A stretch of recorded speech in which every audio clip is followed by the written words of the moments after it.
Uy, si Bogart. Ba, marunong pala ang guy magmotor. Tara Alex, long drive tayo. Pero dyan lang sa malapit. Oh, tara. Ako magdadrive. Ingatan mo ha. Bagong-bago pa kasi to eh. Wala ka bang tiwala sa akin? A few inches later. Hindi ka ba nalulunod, Bogart? Bakit naman malulunod? Eh, malakas ang hangin kasi baka nasisinghot mo lahat. Ano? Kalokohan mo.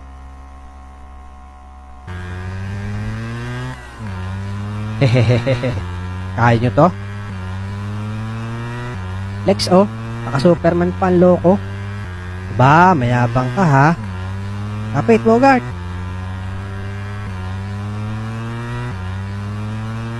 Boom, iwan.